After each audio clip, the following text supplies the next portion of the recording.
dans l'émission Parole de femmes. Cette semaine, nous allons parler de la puissance et de la beauté du leadership au féminin. Parce que beaucoup de femmes qui nous suivez, vous êtes en position de leadership, que ce soit à votre travail ou aussi peut-être dans votre église ou dans différents domaines, peut-être dans une association, bref, peu importe. Et on entend beaucoup de messages sur le leadership. Peut-être qu'on a aussi beaucoup de modèles au niveau leadership, mais qui sont des hommes. Et quelquefois, en tant que femme, c'est difficile de savoir, mais comment rester une femme tout en étant une leader? Comment concilier les deux? Est-ce que c'est vraiment conciliable? Est-ce que le leadership d'une femme doit être différent du leadership d'un homme? Bref, plein de questions auxquelles nous allons répondre aujourd'hui avec notre invitée Séverine Accus. Bonjour Séverine. Bonjour Annabelle. Séverine. Tu vas bien? Bonjour, Séverine? Nadine. Oui, je vais très bien, merci. Et vous? Bah oui, très bien, merci. Alors on fait toute cette série avec toi parce que Séverine, tu as à ton actif plusieurs années de leadership et de management. Et pour ceux qui ne te connaissent pas encore, Séverine est directrice des opérations à l'église Nouvelle Vie. Donc c'est une église au Québec, une très grande église. Et on imagine que ça demande en effet beaucoup d'opérations. Et cette personne à la tête qui coordonne tout ça, eh bien c'est toi. C'est toi ce cerveau qui fait que les départements vont fonctionner. Et puis on sait qu'en plus, au cours des derniers temps, avec la pandémie, etc., les églises ont dû complètement se réinventer d'une semaine à l'autre selon les consignes et les directives du gouvernement. Alors j'imagine que tu n'as pas dû chômer. Non, effectivement. Que là, franchement, ce qui marchait depuis des années, quand tout a été annulé, il a fallu tout reprendre. Et ça a été un défi pour toi? Un défi pour moi, oui, dans le sens que c'était tout nouveau, comme beaucoup de choses. Nous, en plus, le fait qu'on était une grosse église fait qu'on a dû rester fermé longtemps à cause des quotas qui n'étaient pas assez élevés. Donc, quand on a repris, reprendre, c'était vraiment toute une machine à remettre en place. Donc, oui, ça a été un challenge, mais en même temps, je pense que des fois, on tombe dans une forme de routine quelque part, donc un peu de challenge une fois de temps en temps. Donc, moi, je l'ai pris comme un défi, là, comme j'ai fait, OK, là, on a une mission, les amis. Donc, non. À chaque communiqué, tu te dis, OK, là, un nouveau défi, Séverine. Et aussi, Séverine, tu as ton entreprise, Séverine Accus, et dans laquelle tu offres des formations de leadership et management. Tu offres du mentorat, en fait, pour aider les personnes à se développer, à aller plus loin, justement, en leadership et en management. Et aujourd'hui, toute cette semaine, on est bénis de pouvoir avoir Séverine avec nous et de pouvoir bénéficier de toute son expérience, de tout son savoir aussi, et de toutes les connaissances que tu as. En tout cas, une partie, je pense pas qu'on réussira en une semaine à tout prendre de son cerveau, mais une partie pour pouvoir aller plus loin. Et puis, alors qu'on priait pour les émissions, avant de pouvoir commencer, Séverine a fait cette prière que des destinées soient déliées. Et je crois que c'est ce que le Saint-Esprit va faire au cours de cette semaine. Et quelquefois, on utilise le terme leadership et on a l'impression que c'est des trucs d'Américains, de multinationales ou je ne sais quoi. Mais en fait, au-delà de ce terme, je crois que le Saint-Esprit va délier des destinées de femmes qui étaient bloquées par un manque de compréhension de ce qu'était le leadership et comment Dieu voulait vous utiliser à ce niveau-là. Alors, on a fait toute une série sur le leadership avec le pasteur Stéphane Caddy l'année dernière, maintenant, je crois. Et c'était une bonne série sur le leadership. On a vu les différentes facettes du leadership, comment être un bon leader, etc. Mais la caractéristique de cette semaine, c'est que c'est vraiment le leadership au féminin. Alors, pour commencer, Séverine, c'est quoi une femme leader ou une leader femme, une leaduse? Je sais pas comment on le dit. Tous ces mots-là existent en passant. C'est génial. On dit tout ça. Leader, leadereux, il y a toutes sortes de façons. Oui, ça existe aussi, effectivement. Donc, écoute, on va y aller étape par étape, juste pour que tout le monde comprenne bien de quoi on parle. On va commencer d'abord par expliquer c'est quoi le leadership. Okay? Le leadership, ou disons qu'une personne en position de leadership, c'est une personne qui guide, qui oriente ou qui influence. Si on va dans un dictionnaire, c'est pas mal ça les mots qui sont utilisés. Donc, une personne qui influence, c'est une personne qui va dans une direction et qui a des gens en arrière d'elle qui la suivent. C'est une personne qui marche, c'est une personne donc qui marche dans une direction et qui indique aux autres par où passer. Donc elle sait, parce qu'elle est passée par ce chemin-là, elle est capable d'expliquer aux autres par où passer. Donc il y a vraiment une notion de marche en fait, d'action et d'avancement. Et puis, quand on parle de sphère d'influence, justement, j'aime ce que tu as dit dès le départ, que la sphère d'influence, quand on parle de leadership, et d'ailleurs c'est un mot que je trouve qu'on utilise trop et un peu de n'importe quelle façon et tout ça, donc je voudrais juste mettre un peu les choses bien claires. On est tous, quelque part, des influenceurs, même si j'aime pas le mot, là. Mais il y a quand même, parce que ça fait toujours appel à des choses qui sont peut-être moins ce dont je veux parler. Mais disons qu'on a tous une sphère dans laquelle on peut influencer une autre personne. Par exemple, une maman influence ses enfants. Un professeur influence ses élèves. Un pasteur influence ses brebis. Une femme influence d'autres femmes.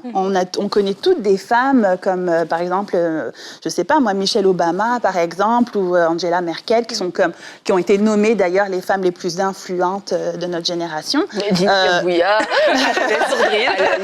Séverine Akis. Au même stade, exactement. Sont des femmes qui influencent. Alors, en fait, on a plusieurs niveaux d'influence. Il y a des influences de haut niveau, puis des influences des fois de plus petit niveau. Mais ce que je veux vraiment mettre dès le départ, là, c'est que tout le monde, donc, peut être un leader. Tout le monde. Et juste pour démystifier, puis mettre les choses bien, bien claires. Donc, on s'entend que donc, le leadership, ça n'a rien à voir avec le titre. Il y a des personnes qui ont le titre de « je suis responsable, je suis directeur de quelque chose », mais dans les bowling, des fois, le directeur ne fait pas tant de choses que ça. Puis c'est des fois les gens qui sont en dessous qui font les choses. Donc, et d'ailleurs, on peut avoir des fois le titre de directeur, mais pas avoir d'influence. Et l'inverse est vrai aussi. On peut être une personne très influente, mais qu'il n'y a pas forcément de titre. Mais tout le monde sait que cette personne-là, c'est elle qui fait runner la shop. Donc c'est ça. L'autre élément que je voudrais dire aussi, c'est que ça n'a rien à voir avec la formation. Ça n'a rien à voir avec le bagage d'éducation. Il ne faut pas avoir vraiment un bac ou un doctorat pour être un leader. Ça n'a absolument rien à voir. Encore là, c'est une question de capacité, une question d'attitude, une question d'aptitude. J'aime beaucoup les deux mots ensemble. Vous allez voir, je vais souvent les utiliser. Mais c'est au-delà d'une question d'aptitude, je veux dire, c'est une question d'attitude. Voici deux mots que j'aime vraiment beaucoup utiliser quand je parle de leadership. J'aime parler d'attitude et d'aptitude. Les deux sont aussi importants l'un que l'autre. On ne peut pas se passer l'un de l'autre. Savoir-être et savoir-faire, c'est un peu des synonymes quelque part.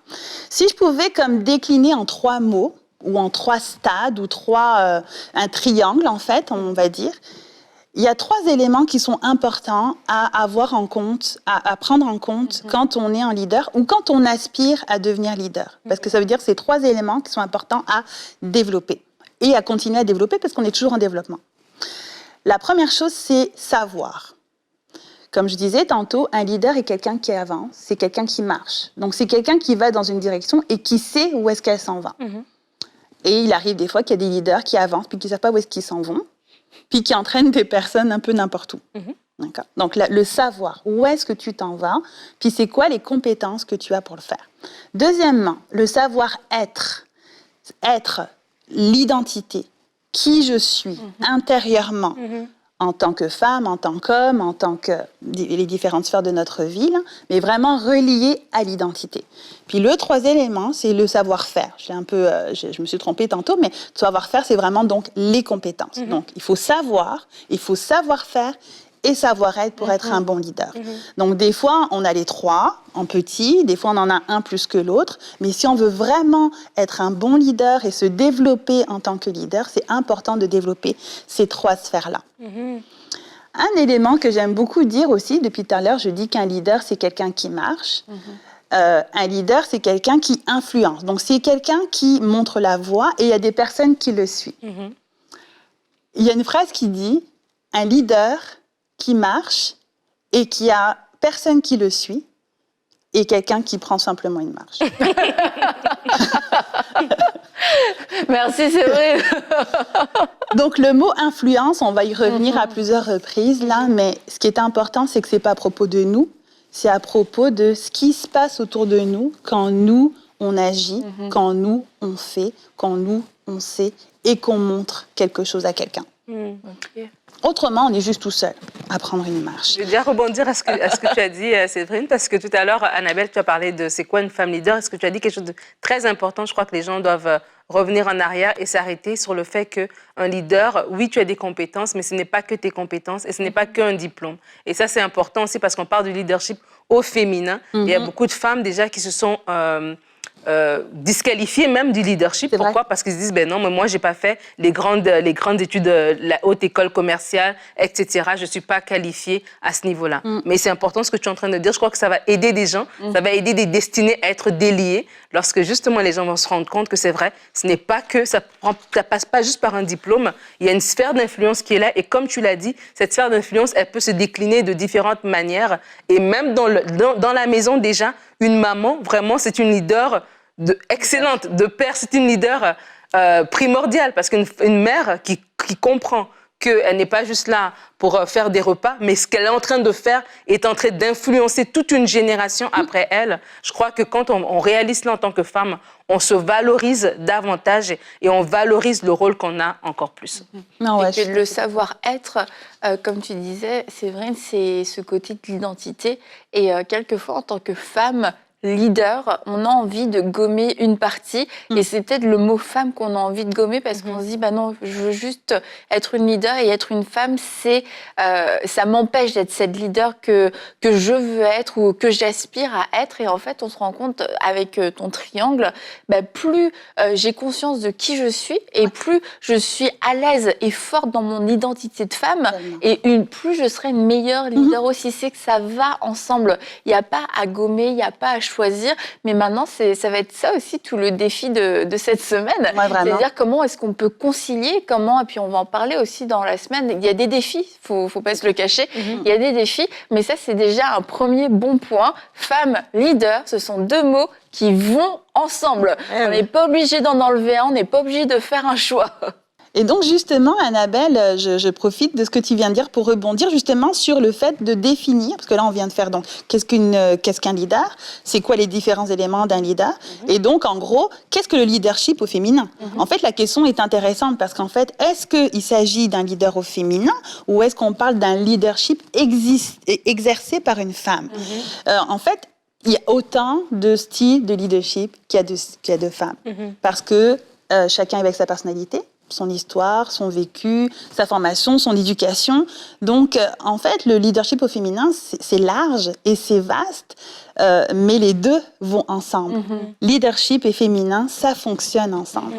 Puis, il y a deux femmes dont on parle souvent dans la Bible. Il y en a plusieurs, bien sûr, mais je vais citer celles dont on parle le plus, juste pour vous montrer qu'elles sont des femmes qui ont des histoires différentes, des styles différents aussi, mais qui ont exercé un leadership. Celle dont on parle le plus, c'est la reine Esther, qui s'est servie justement de sa position, mais aussi de son éducation en tant qu'Israélienne, ce qu'elle a pu faire pour pouvoir sauver son peuple, mais elle a dû faire preuve de courage et tout ça, mais ça c'est son histoire à elle. Puis il y a Déborah qui, elle, s'est retrouvée finalement à être juge. Donc c'est deux postes complètement différents et pourtant les deux, à un moment donné, ont eu une position dans laquelle elles ont dû faire preuve de leadership et donc influencer et le cours des choses en fait par leur positionnement. Alors tout à l'heure tu disais dans ton introduction tu as dit un élément et c'est sur un des éléments sur lesquels je voulais revenir justement, c'est est-ce que les femmes ont une approche si différente que celle des hommes au niveau du leadership? C'est vrai, justement, j'aimerais te demander, est-ce que les femmes ont une approche si différente que les hommes du leadership?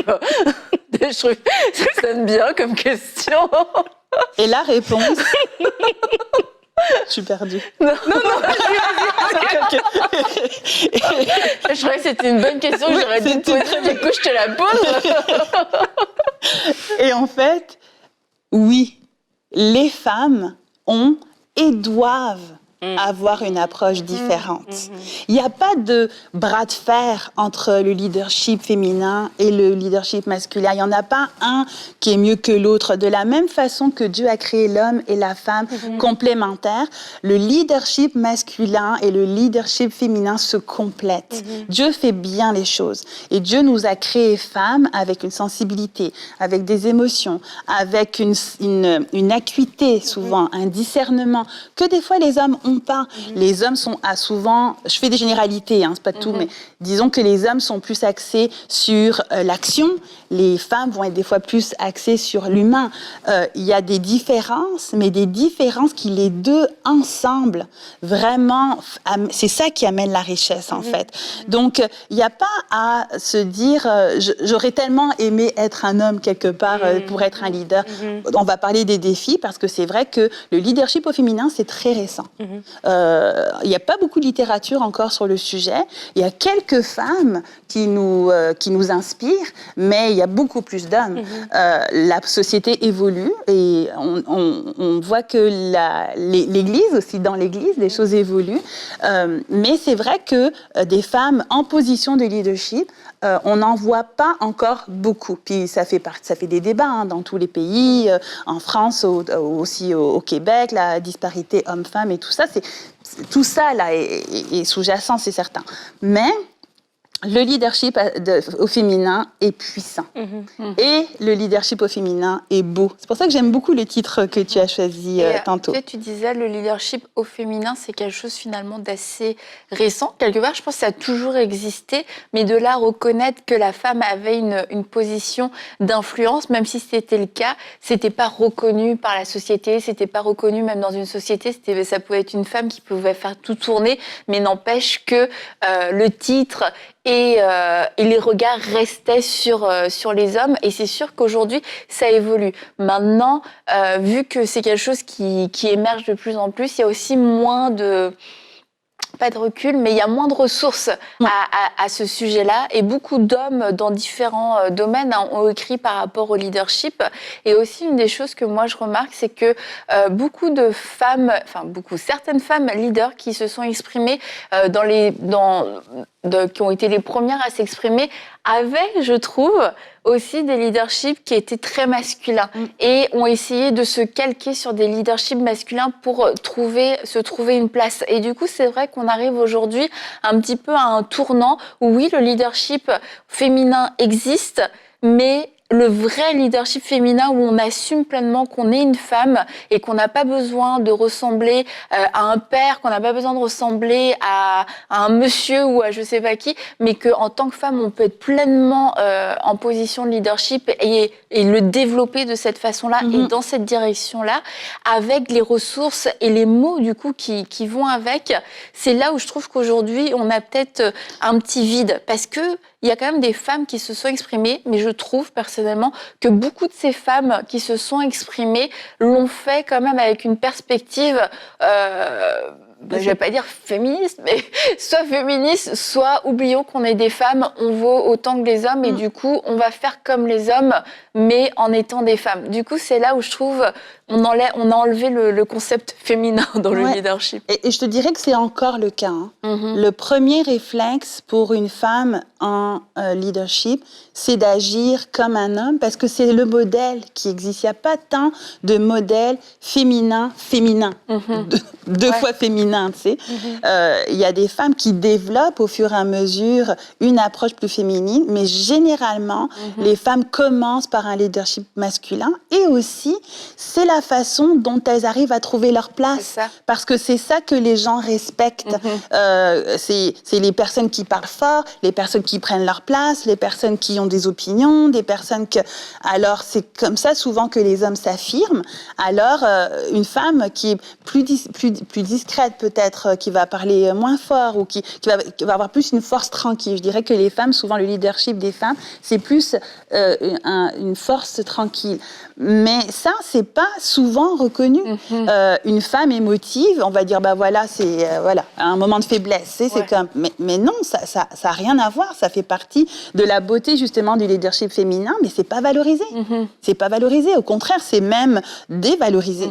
Alors les femmes ont pas pas le choix, encore aujourd'hui malheureusement, des fois de se positionner avec un positionnement plus masculin, plus se dénaturer quelque part, parce que c'est ça que ça prend pour faire sa place.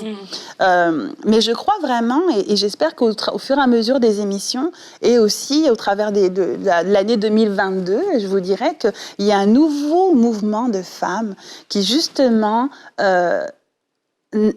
arrête d'aller dans ce courant-là, arrête de suivre cette influence-là de « il faut que je sois comme un homme pour trouver ma place », mais être simplement elles-mêmes, assumer qui elles sont. On va reparler de l'identité un peu plus tard, parce que c'est ça qui fait toute la différence. Moi, dans mon cas, j'ai eu un leadership très masculin, et c'est assez récent que j'ai un leadership que je trouve qui me ressemble moins, qui je suis moins.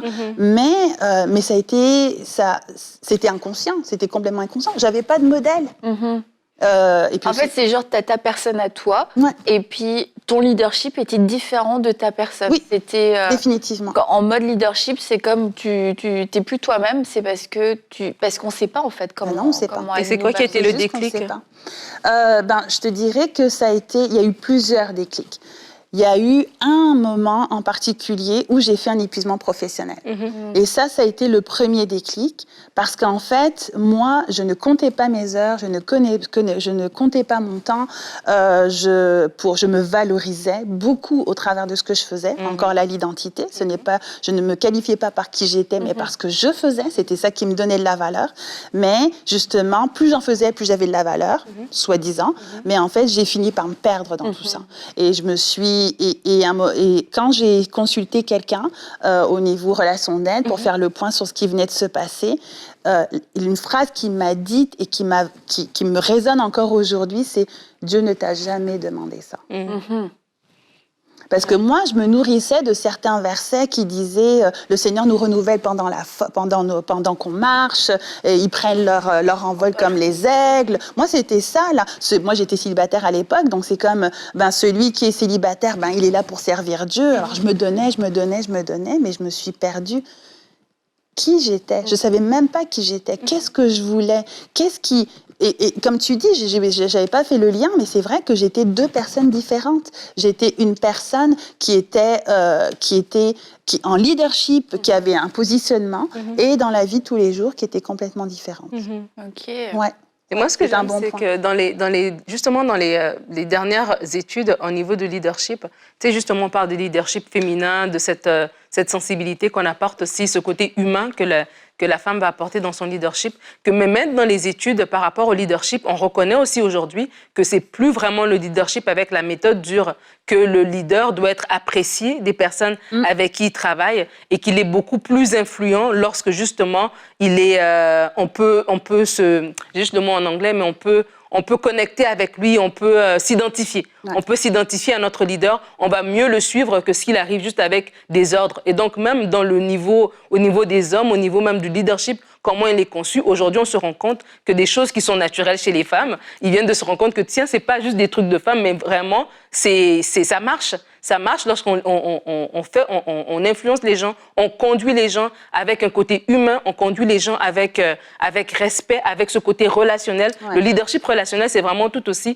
un volet du leadership qui fonctionne en ce moment, et ça vient nous rassurer en tant que femmes. Mais je crois que c'est les femmes qui ont influencé ça. Amen. Amen. Mais c'est une bonne chose. Oui, je crois que justement, des femmes qui assument ce côté femme ramènent finalement certaines valeurs, certains piliers que les hommes ont moins, tout simplement. Et donc, et ce qui est spécial, tu vois, pendant que je me préparais, c'est comme si le leadership de Jésus est revenu encore plus fort vis-à-vis de moi, parce que Jésus, il avait ces éléments-là, justement, relationnels, force tranquille.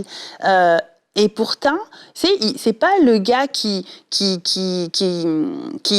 impressionnait. On dit que c'était quelqu'un il pouvait quasiment passer inaperçu, mais pourtant, quand il s'est dirigé vers les disciples et qu'il leur a dit « Suis-moi », ces personnes qui ne le connaissaient pas ont tout quitté pour le suivre. C'est quand même fou. Puis, et l'autre aspect aussi, c'est que alors que donc les disciples ont commencé à le suivre, des foules ont commencé à le suivre. Il y a eu comme un effet d'entraînement, mais c'était pas un leadership contraignant, un leadership qui était par la force et par la domination et qui était beaucoup par le relationnel. Combien de pique-niques Jésus a fait, combien de... Non, mais c'est vrai, les noces de Cana, et puis les mariages, et puis le repas chez la mère de Pierre, et tout ça, et la communion, la Sainte Seine. Il y a plein d'éléments dans la Bible où on voit que Dieu était relationnel. Ça, c'est une des forces que la femme a. Alors, en fait, quand on dit que Jésus est un modèle, ben, il est un modèle pour le leadership féminin aussi, finalement. C'est vrai, et on voit que Jésus, les femmes ont osé aller vers lui. Les enfants ont osé aller vers lui, donc c'est sûr qu'on se dit, il n'était pas cet homme dur et autoritaire qui faisait peur. Et les enfants, les enfants ont osé aller vers lui. Et c'est les disciples qui ont dit, wow, là, les enfants tranquilles, mais ils devaient être attirant dans le bon sens du terme. On a envie d'aller avec lui en tant qu'enfant, mais aussi en tant que femme. Je sens que j'ai un accès et je sens que ça va pas être une personne dure qui va me juger, qui va me rejeter, non. Et c'est vrai que ça nous rappelle. Ça veut pas dire que Jésus était féminin, mais Jésus est Dieu et que en Dieu, il y a tout ce qu'il y a pour l'homme et pour la femme, et que quelquefois il y a des sphères dans la société qui ont été très dominées soit par les hommes, soit par les femmes pendant un certain temps, et du coup c'est nous les humains qui avons donné une certaine teinte, et c'est important de revenir à l'origine, de revenir aux Écritures et de voir qu'est-ce qui nous manque en fait, parce que peut-être le leadership a été représenté par des hommes pendant des années et des années, et forcément les hommes y ont laissé leur empreinte, ce qui n'était pas une mauvaise chose, mais c'était pas complet. Et aujourd'hui le leadership féminin arrive et on arrive à un leadership qui est plus complet, comme tu le dis, où on revient à des valeurs qui faisaient partie non seulement du leadership de Jésus, mais de la personne même de Jésus. Donc au-delà, comme on l'a dit, du mot leadership, c'est en tant que personne dans notre cœur, est-ce que ça reflète qui était Jésus, comment Jésus fonctionnait aussi sur cette terre? Et la réponse est que le leadership féminin correspond à une des façons, à une des facettes de Dieu. Alors, si vous êtes une femme et que vous êtes leader, ne pensez plus que vous devez faire un choix entre ces deux mots, entre ces deux concepts. Nous avons le savoir-être et le savoir-faire, ce triangle qui va faire de nous, qui va nous permettre d'être des leaders, des leadeuses, des femmes en leadership de plus en plus fortes. Et demain, nous allons voir quel est l'état d'esprit d'un leader.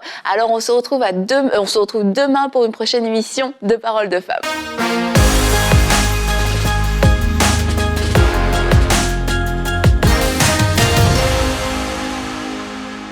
Nous avons tellement hâte de pouvoir vivre des temps forts de louange et d'adoration en live, ici même dans cet auditorium. Et Gordon, on va bientôt commencer une nouvelle émission de louange. Oui, et on peut même accueillir jusqu'à 1000 personnes ici.